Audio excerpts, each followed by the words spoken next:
भारत, कृषि की समृद्ध परंपरा की धरती, जहां प्राग ऐतिहासिक काल से मिलेट्स की खेती हो रही है। मिलेट्स के उत्पादन और निर्यातन में भारत विश्व में दूसरे स्थान पर है।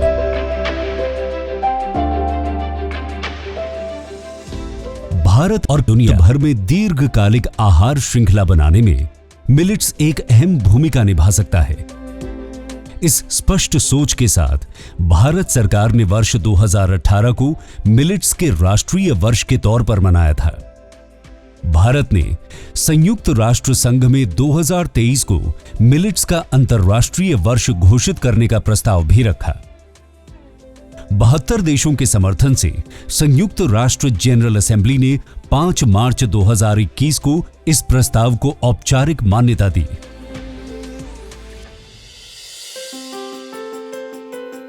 आज हमारी दुनिया बढ़ती आबादी और खाद्य सुरक्षा के मसले से जूझ रही है। बढ़ रही आबादी का अर्थ है अधिक लोगों का पेट भरने की चुनौती, यानी प्राकृतिक संसाधनों पर और अधिक दबाव। फसलों का चयन बुद्धिमत्ता और नवाचार द्वारा करते हुए इस चुनौती का सामना किया जा सकता है। आज हमारे सामने आई कई प्रकार की पर्यावरण संबंधी जटिलताओं और जलवायु परिवर्तन की आपदाओं के मद्देनजर मिलेट्स एक चिरस्थायी समाधान दे सकता है। हमारा बड़ा धान, मोटा धान मिलेट हमारे यहाँ तो घर घर की चीज रही है। ये हमारी विरासत है। हमारे छोटे किसानों के परिश्रम से छोटी छोटी जमीन के टुकड़ों में फलने फूलने वाली हमारे धान, आज दुनिया अंतर्राष्ट्रीय स्तर पर मिलेट ईयर मनाने के लिए आगे बढ़ रही है।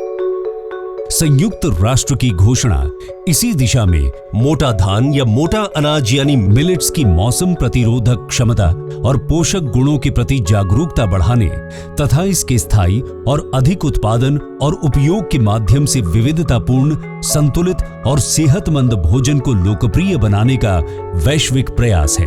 2023 मिलेट्स का वर्ष घोषित किया गया है। कटाई पश्चात मूल्य संवर्धन द्वारा घरेलू खपत की वृद्धि और राष्ट्रीय और अंतर्राष्ट्रीय स्तर पर मिलेट की आपूर्ति के लिए सहायता दी जाएगी। भारत सरकार मिलेट्स के अंतर्राष्ट्रीय वर्ष को एक ऐसे राष्ट्रव्यापी जन आंदोलन के रूप में मनाने की तैयारी में है, जिससे भारतीय मिलेट्स, उससे बने व्यंजनों और मूल्य संवर्धित उत्पादों की वैश्विक पहचान और स्वीकार्यता सुनिश्चित हो सके। संयुक्त राष्ट्र के 5 सतत विकास लक्ष्यों को भी मिलेट्स पूरा करता है।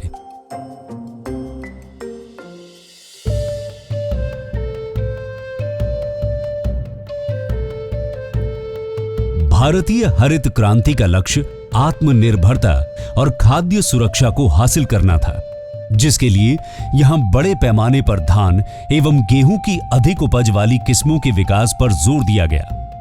वहीं इस प्रक्रिया में पोषण और पर्यावरण सुरक्षा जैसे महत्वपूर्ण मुद्दों को नजरअंदाज कर दिया गया और मिलेट्स पीछे छूटता चला गया।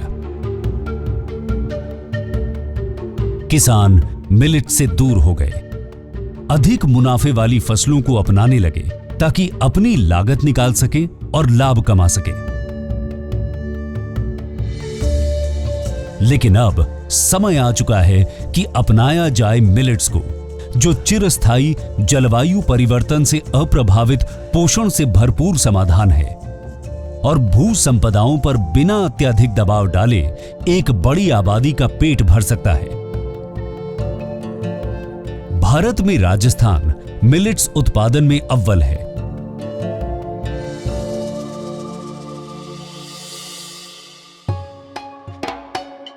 भारत में कई प्रकार की मिलेट्स की खेती की जाती है। जहां बड़ी मात्रा में बाजरा, ज्वार, रागी के उत्पादन के साथ ही कोदो, कुटकी, झांगोरा, कंगनी और चिनो आदि विभिन्न मिलेट्स की उपज होती हैं।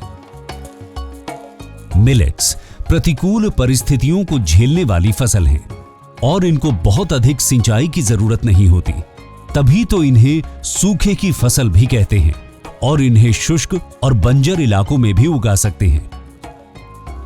इसी वजह से अफ्रीका और एशिया के शुष्क इलाकों में मिलेट्स ही प्राण रक्षक हैं। शुष्क क्षेत्रों के लिए मिलेट्स बेहद ही महत्वपूर्ण फसल समूह हैं, क्योंकि इनमें सूखे की परिस्थिति को अपनाने की कमाल की क्षमता है। इन्हें उन क्षेत्रों में सफलतापूर्वक उपजाया जा सकता है जहां सालाना 300 मिलीलीटर से कम बारिश होती है। शुष्क क्षेत्रों की मिट्टी में नाइट्रोजन और फास्फोरस की कमी पाई जाती है। सौभाग्य से मिलेट्स के सभी समूहों में उर्वरता की कमी वाली परिस्थितियों को अपनाने की समुचित प्रवृत्ति होती है।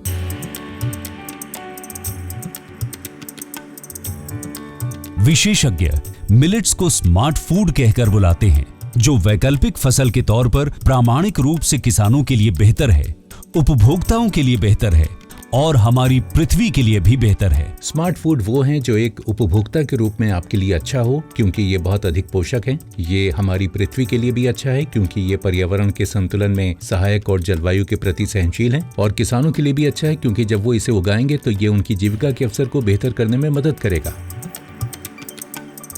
मिलेट्स वे फसलें हैं जो सूखा, कीट और रोग से लड़ सकती हैं एवं अच्छी उपज दे सकते हैं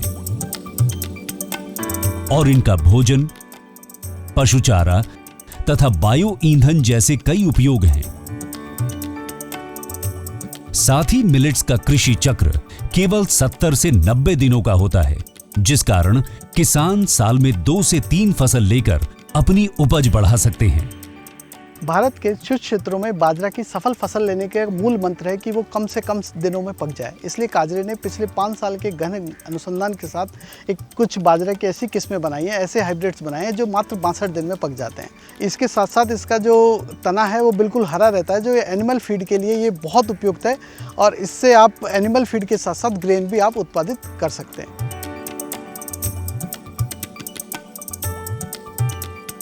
भारत में मिलेट्स के बायो फोर्टिफाइड किस्मों के विकास हेतु सघन रूप से शोध और अनुसंधान किया जा रहा है। बाजरा दुनिया की पहली फसल है जिसमें पैदावार के साथ साथ आयरन और जिंक जैसे गुणों को भी ध्यान में रखा गया है। एग्रीसेट में हमने 2013 में दुनिया के पहले बायोफोर्टिफाइड बाजरे की किस्म धन शक्ति को विकसित किया है, जो अब 80,000 से अधिक किसानों द्वारा उगाया जा रहा है।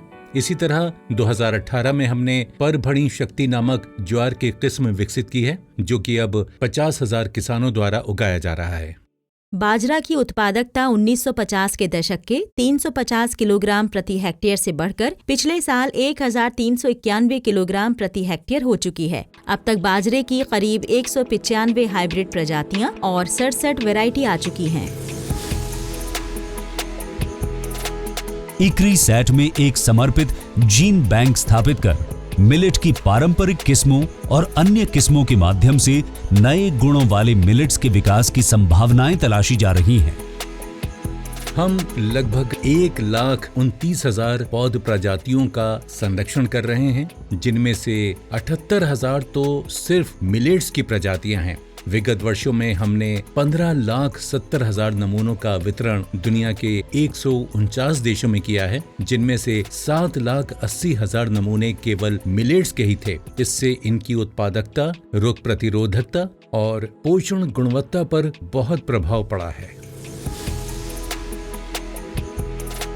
उपभोक्ताओं के लिए मिलेट्स पोषण से भरपूर अनाज है, जिससे सेहत के लिए जरूरी कई प्रकार के सूक्ष्म पोषक तत्वों जैसे iron, zinc, calcium, potassium, manganese आदि के अलावा विभिन्न protein, B complex vitamins, dietary fibre और प्राकृतिक एंटीऑक्सीडेंट भी मिलते हैं।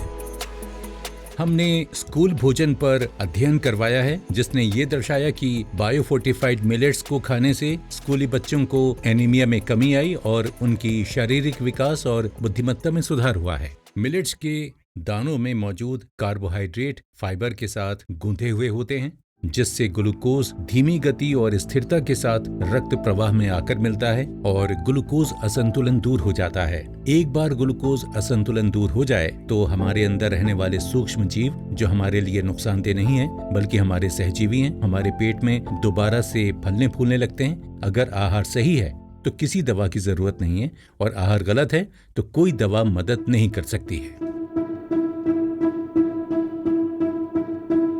मिलेट्स में मौजूद बायोएक्टिव औषधीय रसायनों में कैंसर प्रतिरोधक, दर्द निवारक, जीवाणुनाशक एवं रोगाणु प्रतिरोधक गुण होते हैं, जिनसे शरीर को बहुत तरह के स्वास्थ्य और पोषण संबंधी लाभ मिलते हैं। इन गुणों के कारण मिलेट्स हृदय रोग, उच्च रक्तचाप, अधिक कोलेस्ट्रॉल तथा विभिन्न प्रकार के रोगों से जुड़े खतरे को कम करता है। मिलेट्स आर्थिक रूप से पिछड़े समुदायों के लिए पोषण का किफायती विकल्प भी है। भारत के कई हिस्सों में, खासतौर से जनजातीय क्षेत्रों में मिलेट की खेती से महिला सशक्तिकरण की राह निकली है और महिलाएं स्वयं सहायता समूह में संगठित होकर कुपोषण, गरीबी और लैंगिक असमानता को दूर करने की पहल कर रही हैं। आज मैं कोदो कुटकी को लेकर के सभी दीदियों के पास जाती हूँ, जिसमें हमारे 3576 दीदी जुड़े हुए हैं। मेरे बच्चे आज स्कूल में पढ़ाई कर रहे हैं और हमारी जो दीदी हैं उनको भी प्रेरित कर रही हैं, वो भी अपने बच्चों को स्कूल भेजवा रहे हैं, अच्छा से पढ़ाई कर रहे हैं। मिलेट की खेती के लिए कम बारिश और बेहद ही कम सिंचाई की जरूरत है। अनुमानतः 1 किलोग्राम मिलेट की उपज के लिए सिर्फ 200 से 300 लीटर पानी की जरूरत होती है और वहीं 1 किलोग्राम धान के लिए 4000 से 6000 लीटर पानी की खपत होती है। अनुमान है कि 2030 तक वर्षा में 30% की कमी आ सकती है, जिससे धान का उत्पादन 2,86,00,000 टन तक घट जाएगा। ऐसे मुश्किल दौर में मिलेट्स इस कमी को पूरा करने में अहम भूमिका निभा सकता है। मिलेट्स की खेती में कार्बन फुटप्रिंट शून्य है, इसीलिए ये जलवायु परिवर्तन के नुकसानदेह प्रभावों में कमी लाने में सहायता करते हैं। भारत सरकार मिलेट्स वैल्यू चेन के क्षेत्र में सक्रिय विभिन्न बड़े निगमों, मध्यम आकार के उद्यमों, स्वयं सहायता समूहों, स्टार्टअप और किसान उत्पादक संस्थाओं के साथ मिलकर मिलेट्स के खाद्य प्रसंस्करण और मूल्य संवर्धन को भी प्रोत्साहन दे रही है। मिलेट स्टार्टअप एक नई चीज है जो पहली बार देश में हुआ है। भारतीय मिलेट अनुसंधान संस्थान न्यूट्रीहब के माध्यम से 300 से अधिक ऐसे स्टार्टअप्स को सहारा दे रही है। माननीय प्रधानमंत्री श्री नरेंद्र मोदी जी के नेतृत्व में भारत इस मिलेट महाअभियान को विश्व तक ले जाने और मिलेट्स के ग्लोबल हब के रूप में स्थापित होने के लिए तैयार हो रहा है। चलो मिलेट अपनाएं। हम मिलेट स्नैक्स बनाते हैं। ये 100% मिलेट से निर्मित उत्पाद हैं। हम आटा या मैदा या चावल का इस्तेमाल नहीं करते। ये ग्लूटेन फ्री, बहुत सेहतमंद और स्वादिष्ट है। हमारे साथ 500 किसान जुड़े हुए हैं जो अपने खेतों में मिलेट्स उगाते हैं और उनकी पत्नियां फैक्ट्री में आकर काम करती हैं। मिलेट्स अपराजेय फसल, पर्यावरण हितैषी अनाज और स्थायी खाद्य सुरक्षा की नई आशा। ये समय है इसे राष्ट्रीय संसाधन के रूप में सहेज लेने का। सतत आहार श्रृंखला का निर्माण, बढ़ती जनसंख्या की पोषण आवश्यकताओं की पूर्ति, पाएं स्वास्थ्य, समृद्धि, उत्कर्ष। चलो मिलकर मनाएं मिलेट्स का अंतर्राष्ट्रीय वर्ष।